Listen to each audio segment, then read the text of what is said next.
Dios los bendiga. Y les saluda a su sierva Nancy Elizabeth Pellegrina de Salvatore desde San Miguel de Tucumán, Argentina. Hoy, queridos hermanos, vamos a comenzar un nuevo libro de la Santa Biblia. Es un maravilloso libro y cuando estudiamos los libros, todos son maravillosos. No sabemos realmente con cuál nos quedaríamos. ¿Cómo podríamos expresar lo que hay en nuestro corazón acerca de cada libro escrito con temor santo?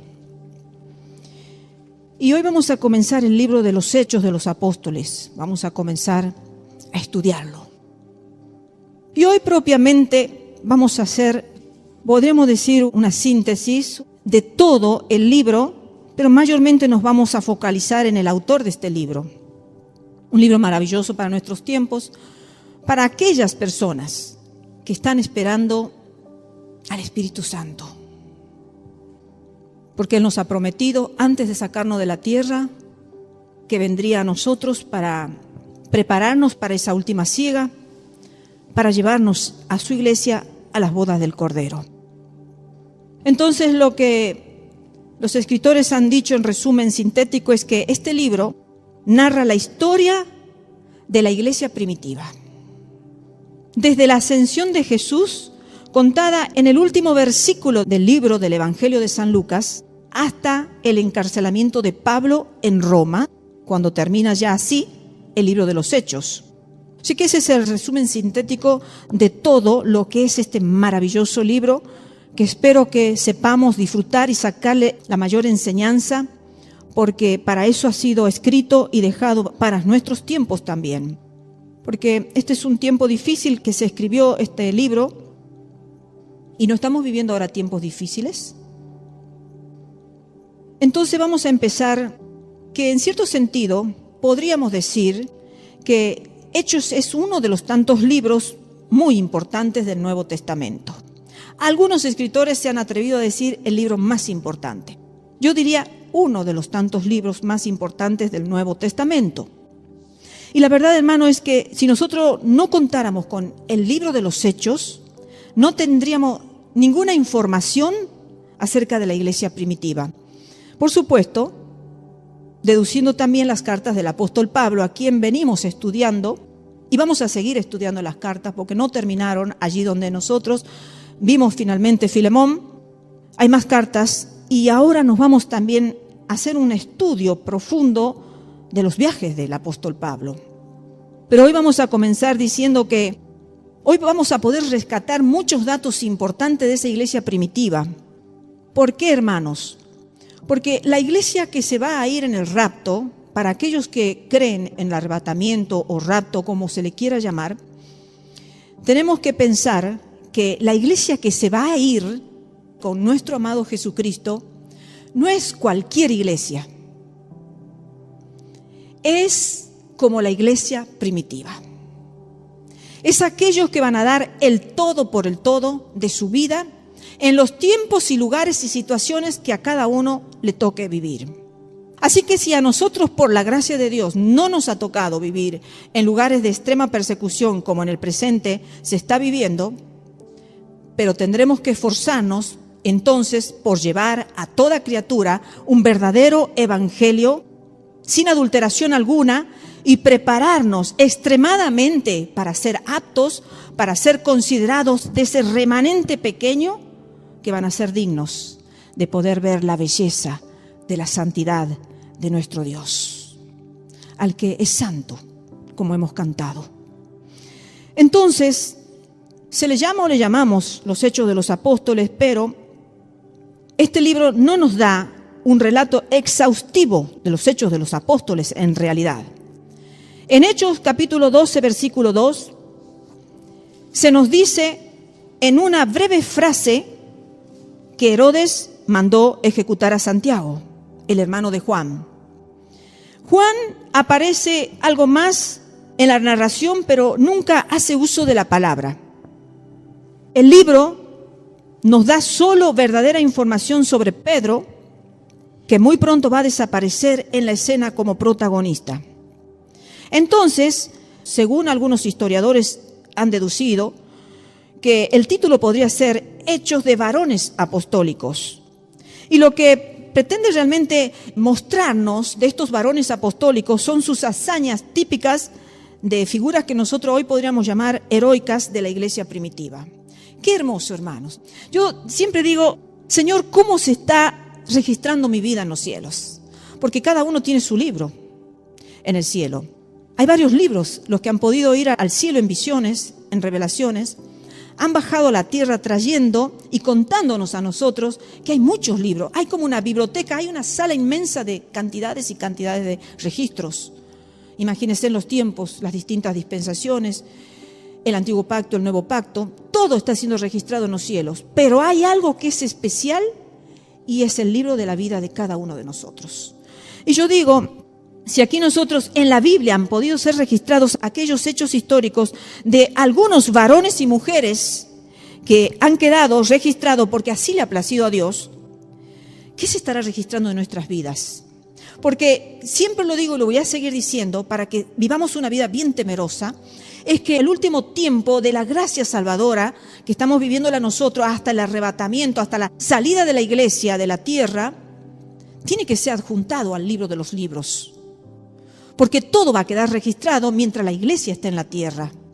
Entonces, al ser sacada la iglesia de la tierra, se cierra el canon bíblico, se cierra el libro de la Biblia.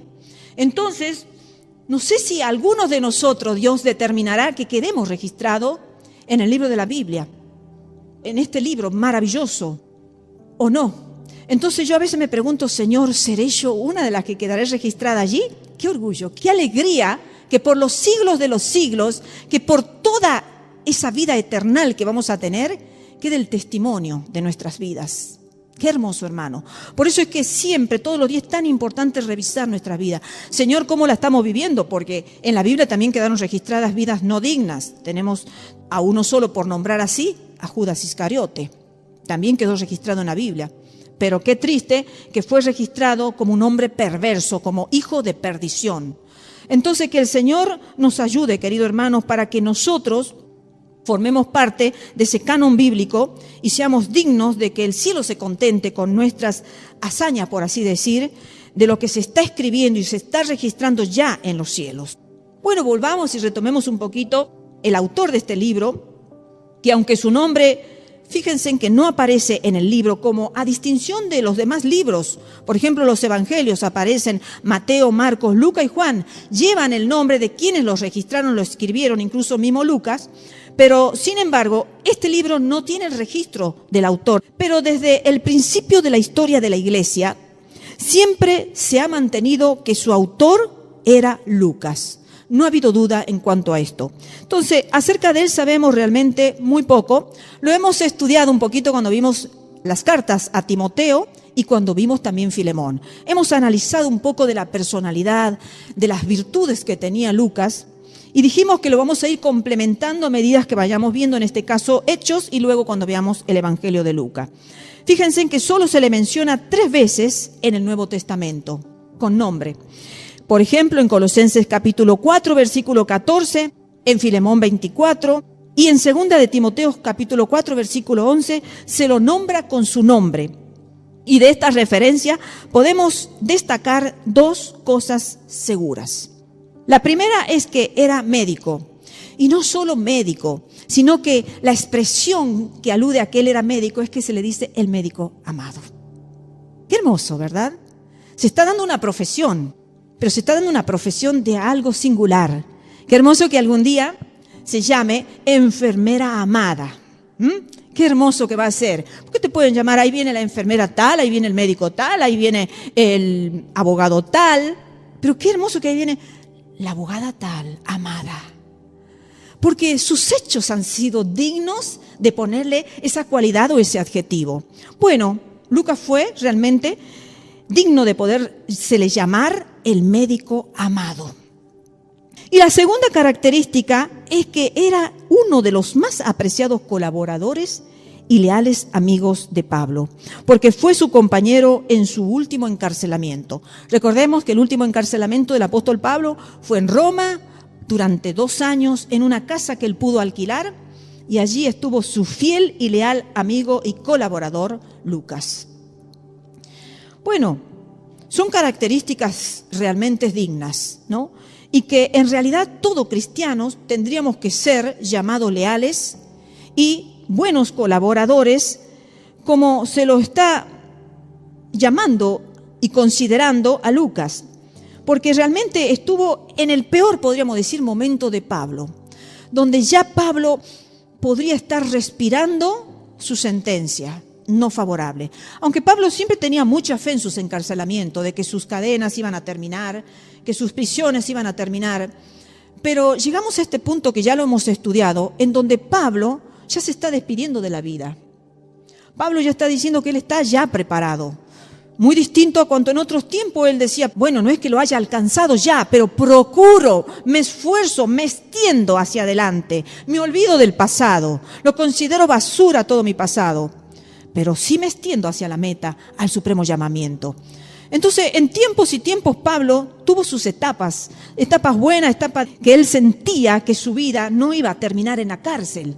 Pero ya vemos que en este último encarcelamiento, Pablo está como agotado, lo hemos visto, ¿no? Agotado, el paso de los años se ha hecho sentir, todas las situaciones que ha tenido que vivir no han sido todas buenas, el cuerpo ya se ha debilitado, los años han pasado, y bueno, estaría en un tiempo final, y a todos nos gustaría llegar al ocaso de la vida con personas así, con personas que queden a nuestro lado para alentarnos, porque Lucas era joven, entonces podía estar allí alentándolo y aún más ejerciendo esa profesión que Dios le había permitido tener para ayudarle al cuerpo también de Pablo. Porque seguramente Pablo sufría enfermedades. La Biblia nos cuenta que él tenía un aguijón, pero él también dice que ha pasado hambre, y el hambre debilita el cuerpo, ha pasado fríos invernales tremendos, y ha estado muchas veces desprovisto de la ropa adecuada para la estación, para el clima, y no ha tenido la comida ni el agua necesario para determinados momentos de necesidad física. Entonces podemos ver que Pablo seguramente sufrió muchas enfermedades en sus viajes, en sus naufragios, en todas las condiciones climáticas distintas que le tocó atravesar. Pablo sufrió bastante. Entonces el Señor le dejó un médico amado a su lado.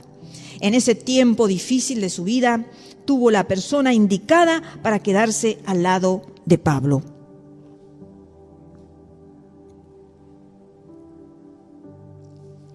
Y también podemos saber que él era gentil. Por ejemplo, en Colosenses capítulo 4, versículo 11, termina ya la lista de saludos de los que son de la circuncisión, es decir, de los judíos, y en el versículo 12 ya comienza una nueva lista donde se supone que incluirían allí a los gentiles. Entonces, según esta deducción, nos encontramos con el hecho de que Lucas fue el único autor o escritor o historiador gentil del Nuevo Testamento. Fíjense en ustedes, todos los escritores fueron judíos, pero sin embargo, al Señor le ha placido que también un gentil escribiera un libro tan importante, de tamaña importancia como el libro de los Hechos de los Apóstoles. Entonces, para que esto reflexionemos, hermanos, que Dios no hace acepción de personas y que más adelante vamos a ver otro detalle con respecto a esto.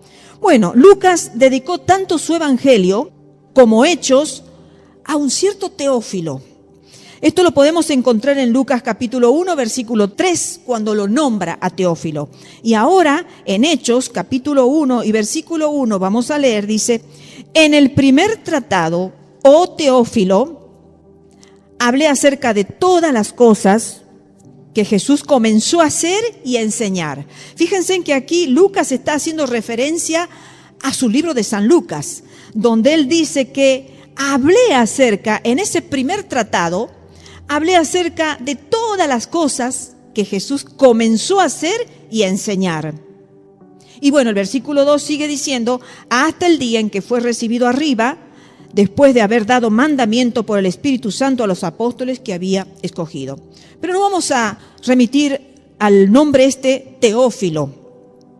No sabemos realmente quién era Teófilo. Ningún historiador ni teólogo ha podido nunca saber quién era Teófilo, a quién realmente sus dos escritos los dirigía o los mencionaba a Teófilo. Pero podemos ver que en Lucas 1:3 se le llama excelentísimo Teófilo. Es el título como decir su excelencia. Y nos indica que realmente era un alto dignatario del gobierno romano. Cuando se usaban esos adjetivos calificativos como excelencia, como excelente, sabían en esos tiempos, y nosotros también porque la historia nos ha contado, que estaban haciendo referencia a una eminencia en el gobierno. Entonces, vamos a ver 3 posibilidades con respecto a este nombre Teófilo. Vamos a ir a la primera. Es posible que Teófilo no sea realmente un nombre propio, como decir Lucas, Marcos. No, puede ser que no lo sea. En aquellos días, recordemos un poquito, que era peligroso ser cristiano. La persecución estaba arreciando terriblemente contra la iglesia primitiva. Entonces, el nombre Teófilo viene de 2 palabras griegas, Theos, que quiere decir Dios, y Philein, que quiere decir amar. Entonces es posible que Lucas se refiriera a uno que ama a Dios. O sea, me estoy remitiendo a uno que realmente ama a Dios sin mencionar su verdadero nombre para realmente no comprometer la persona a quien se estaba remitiendo. Son estrategias que muchas veces la iglesia primitiva ha tenido que usar para salvar sus vidas. Es una de las posibilidades con respecto a este nombre de Teófilo. Segunda posibilidad. Si Teófilo era una persona real, debe de haber sido un alto dignatario romano, como lo acabamos de decir, y tal vez Lucas le dedicó sus libros para mostrarle que el cristianismo era una cosa maravillosa. Como nosotros, ¿no? Los que tenemos pasión por Jesucristo, que a veces no sabemos cómo hacerle entender a la gente que realmente el cristianismo es algo maravilloso y empezamos a querer, como a veces un poquito a obligarlo a que entiendan lo maravilloso, ¿verdad? Sí, lo maravilloso que es el cristianismo. Y quizás también Lucas estaba tratando de mostrarle que los cristianos eran buenas personas. Y entonces es posible que Lucas tratara de influir en un gobernante romano para que no persiguiera a los cristianos. Entonces le está escribiendo a un Teófilo mostrándole cómo era la iglesia primitiva, mostrándole cómo eran los cristianos para persuadirlo, para que no persiguieran a la iglesia cristiana. Vamos a la tercera posibilidad. Hay una teoría basada en el hecho de que Lucas era médico y los médicos eran muchas veces esclavos en aquellos días. Había buenos amos que permitían que sus esclavos estudiaran la profesión de medicina, de médico, y quizás otro por conveniencia permitían que sus esclavos estudiaran para que lo asistieran de por vida, gratuitamente o con un arancel muy, muy bajo. Entonces, en esos tiempos había muchos esclavos médicos.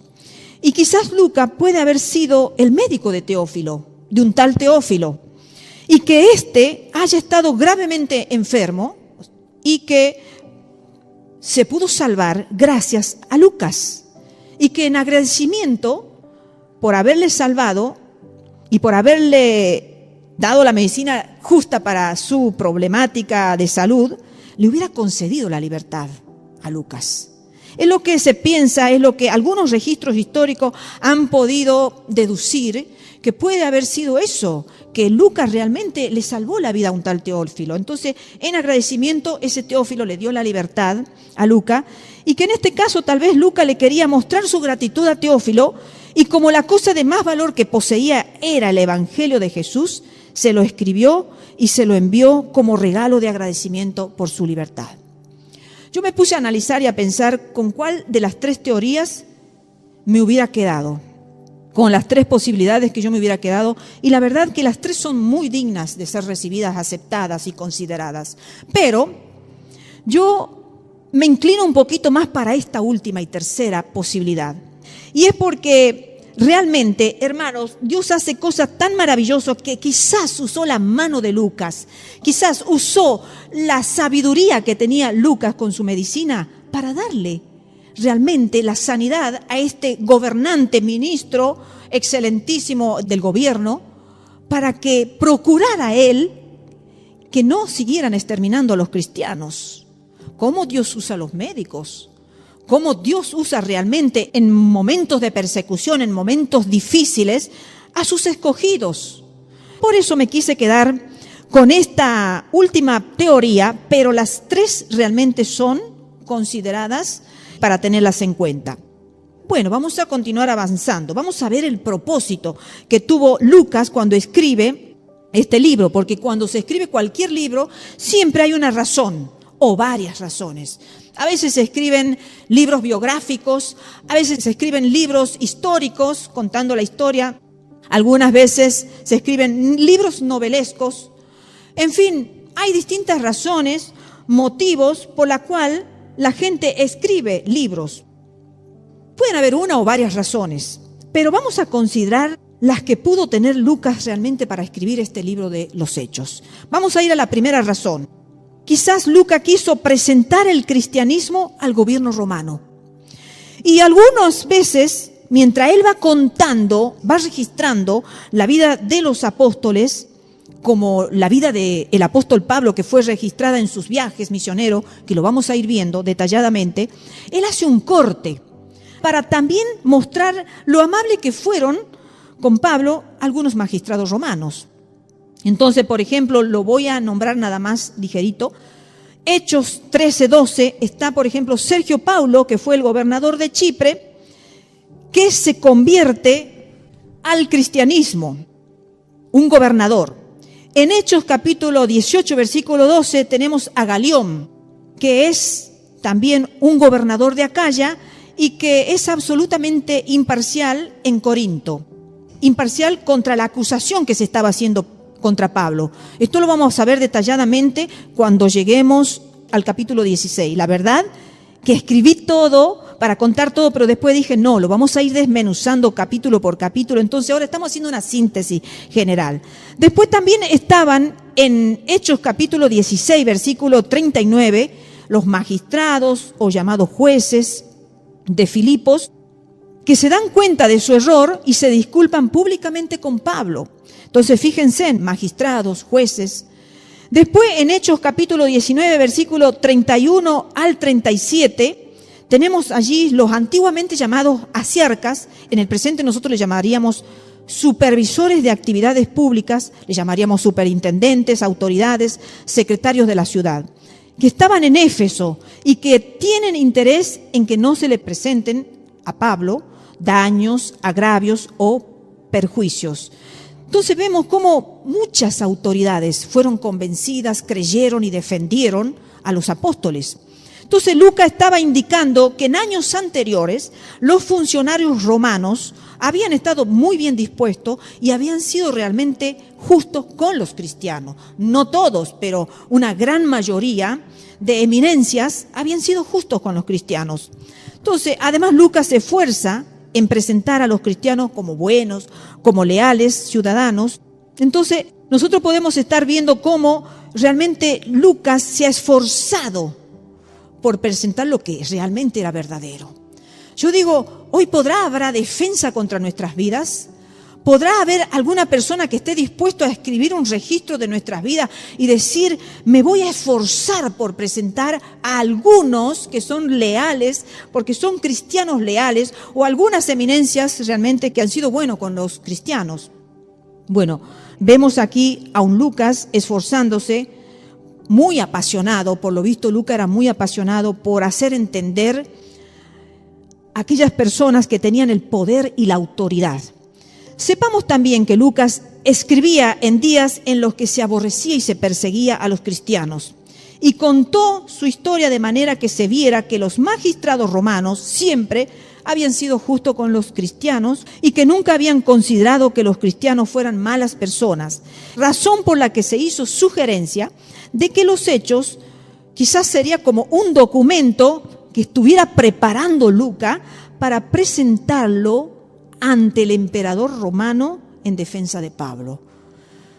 Sabemos que el emperador que juzgó últimamente a Pablo fue uno de los más perversos emperadores, donde no había forma de que él dejara de pensar lo que pensaba contra los cristianos.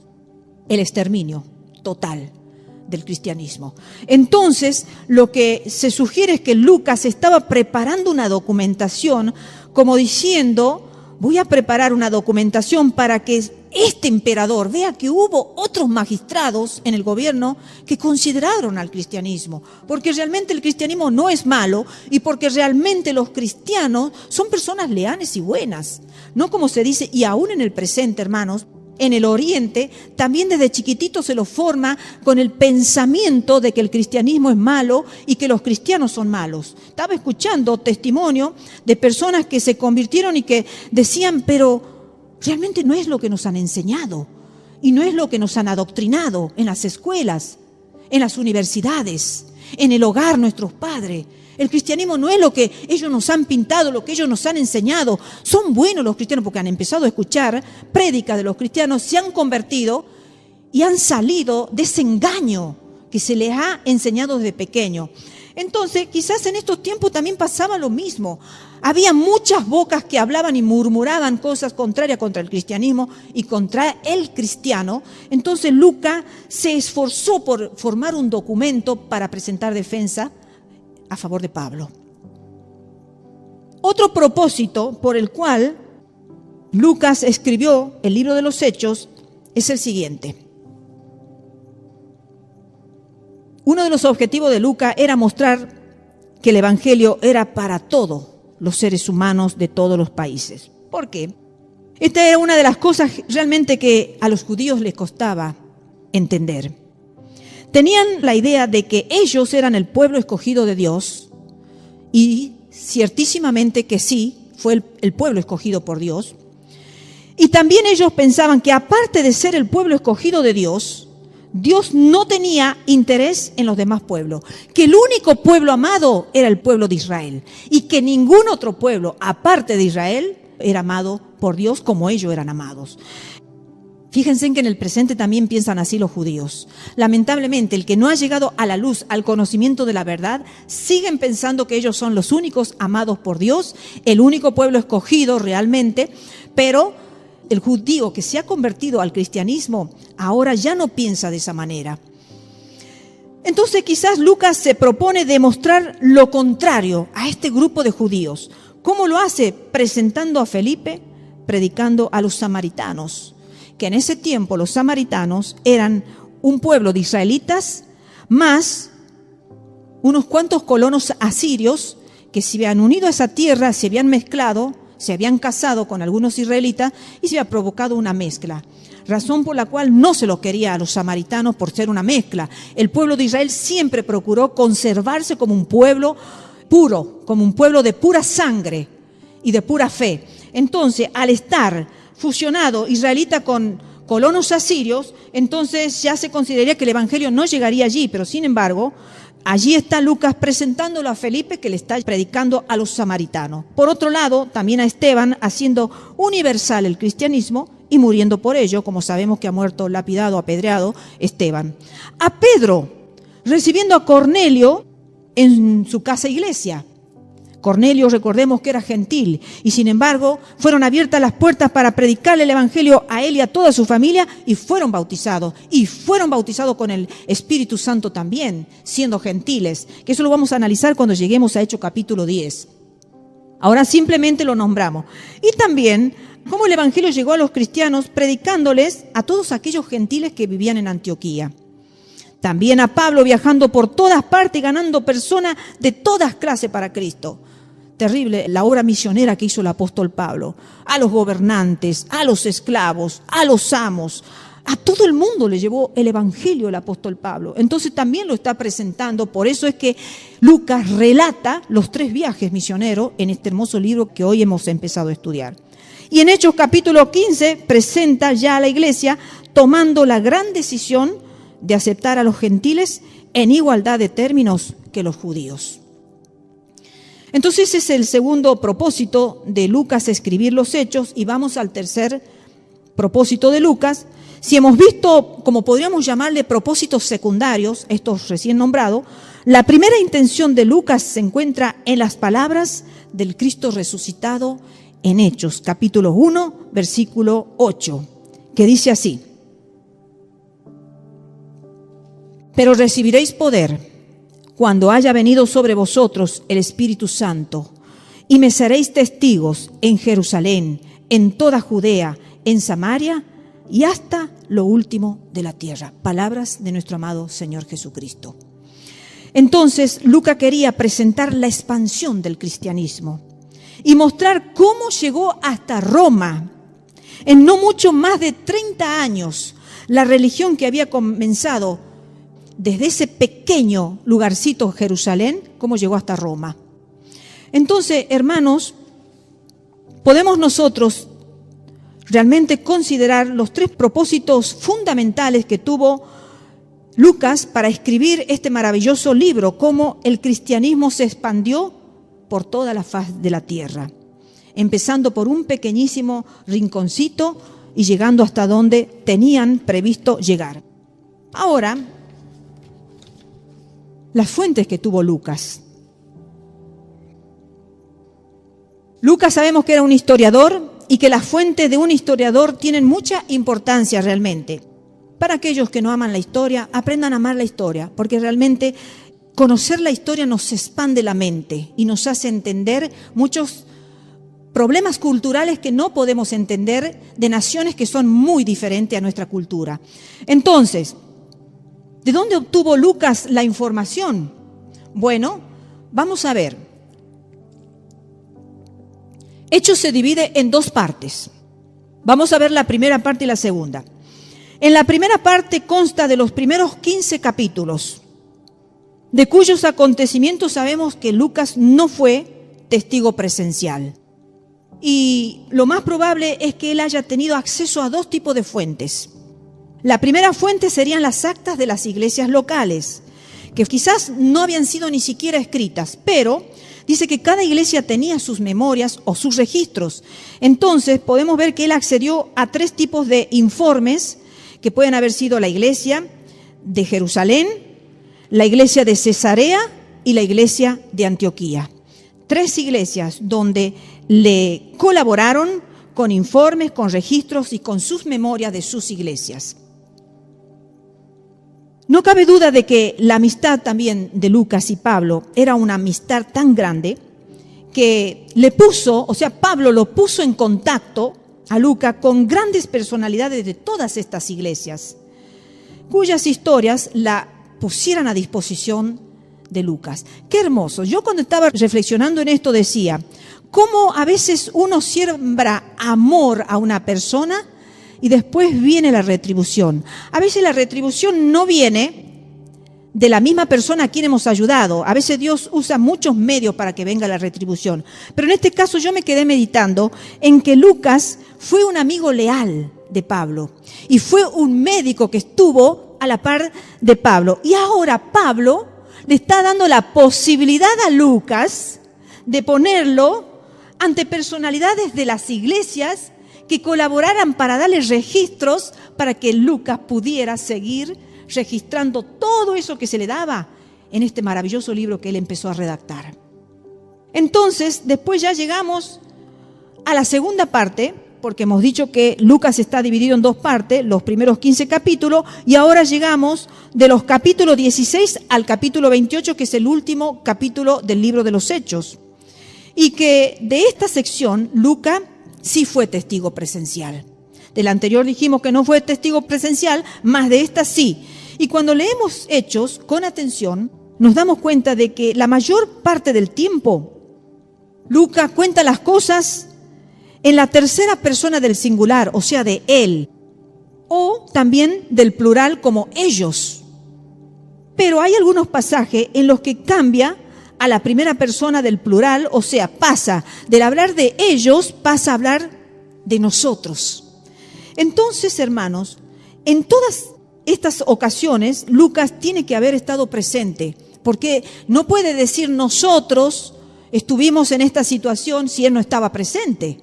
Entonces, podemos afirmar ciertísimamente que en estas situaciones, ya en esta mitad de este libro de los Hechos, ya sí él estaba presente. Entonces, fijémonos que Pablo pasó mucho tiempo también en la cárcel con Lucas y que seguramente le habrá contado tantas historias a Lucas que pudo ir registrando todo eso que Pablo le iba contando. Entonces, qué maravilloso, cómo es importante, hermanos, a veces con quién vamos a trabajar en el ministerio, en la evangelización, porque por algo el Señor Jesucristo dijo que irían de 2 en 2, llevando el evangelio a toda criatura, porque se complementan dos personas. Porque es necesario, una sabe una cosa, otra sabe otra cosa y se complementan, se ayudan. En este caso, en las horas que pasó en la cárcel Pablo con la compañía de Lucas, no perdieron tiempo ninguno de los dos. Pablo contando las experiencias y Lucas registrándolas en escritos. Qué maravilloso, cómo Dios planeó todo para que esos escritos llegaran a nuestros tiempos y hoy nosotros pudiéramos estar evaluando y pudiéramos nosotros ser tan sensibles a la obra de nuestro Señor que quiere hacer con cada uno de nosotros y saber elegir las buenas compañías guiadas por el Espíritu Santo con quién vamos a trabajar en los ministerios, porque de esa manera vamos a fluir. Lucas pudo fluir gracias a la ayuda de Pablo. Pablo pudo fluir gracias a sus buenos colaboradores, a sus buenos discípulos, a sus buenos amigos. Qué distinto hubiera sido que Demas, que lo ha desamparado, y todos aquellos traidores hubieran quedado a la par de Pablo. Le hubieran derrumbado, le hubieran obstaculizado, le hubieran lentizado la obra de Pablo. Pero gracias a Dios que el Señor le conservó esos idóneos discípulos, colaboradores y compañeros para que el reino de Dios se pudiera extender. Entonces, hermano, cuando leemos Hechos, podemos estar seguros de que no ha habido un historiador que tuviera mejores fuentes que Lucas. La historia y los historiadores lo consideran como uno de los mayores historiadores con mejores y fidedignas fuentes y que lo ha usado con un rigor histórico muy necesario. Entonces, hasta aquí vamos a dar el comienzo de nuestra historia del libro de los Hechos. Ha sido una síntesis general. Que el Señor nos ayude a nosotros a tener ese fuego en primer lugar. Yo aprendí a amarlo a Lucas realmente en las cartas del apóstol Pablo, porque no lo conocía ni me impactaba el corazón hasta no haber estudiado su personalidad, hasta no haber estudiado lo que él hizo, muchas veces en silencio. Y muchas veces él hizo cosas como en este caso no puso su nombre. Pero sin embargo es una de las fuentes históricas mejores para que nosotros conociéramos y accediéramos a la iglesia primitiva, a la primera iglesia que se formó en medio de la persecución. No se quedaron atrás, no se paralizaron, no se desalentaron, se fortalecieron los unos a los otros. Y en el presente también, los cristianos perseguidos de distintos lugares del mundo se están fortaleciendo con pequeños pedacitos de porciones bíblicas, hermanos. Ellos piden oración. Dice, pedimos oración a las iglesias occidentales, a los hermanos occidentales, para que oren por nosotros. Así que aprendamos a formar un núcleo, un vínculo hermoso con los verdaderos hermanos en Cristo. Nosotros sabremos quiénes son los verdaderos hermanos en Cristo. Formemos un vínculo para en esa fortaleza, hermanos, poder seguir extendiendo el reino de Dios. Porque de nada vale estar en una iglesia grande, hablando de números de miembros, si no hay esa coinonía que se necesita para que el evangelio verdadero se transmita. Porque se están distribuyendo un montón de evangelios. Pero cuando uno los lee, los escucha, se asusta. Porque no es el verdadero evangelio que la iglesia primitiva predicó, porque los apóstoles habían estado con Jesucristo. Y aunque el apóstol Pablo no estuvo con Jesucristo, recibió visiones y revelaciones de Jesucristo. Entonces, hermano, así se fueron transmitiendo el verdadero evangelio. Y hoy hay un remanente, hoy hay un grupo de cristianos que quieren esforzarse para que ese evangelio siga extendiéndose, porque hoy se está transmitiendo un evangelio tan liviano, hermano, que asusta realmente, que asusta y que muchos creen que van a ser partícipe de poder participar de la gloriosa unión con el Cordero Santo en las bodas del Cordero, llevando una vida liviana, una vida sin fuego, una vida sin intención, sin propósito, de seguir siendo antorchas encendidas para llevar ese evangelio. Miren las cosas que pasaron estos siervos. Lucas, las cosas que pasó Lucas, arriesgó su vida para poder ser partícipe de que ese evangelio no se borrara, que se registrara ese evangelio para que llegara a nuestros tiempos. Porque lo verdadero, hermano, se conserva. Entonces, Que el Señor nos dé la fortaleza, que el Señor nos dé la sabiduría, hermanos, para poder ser valientes, para poder ser esforzados y poder ser dignos, que el Señor nos diga: ven, buen siervo y fiel, en lo poco has sido fiel, en lo mucho te pondré, entra en el gozo de tu Señor. Seguiremos estudiando este maravilloso libro escrito por Lucas. Que el Señor nos bendiga a todos.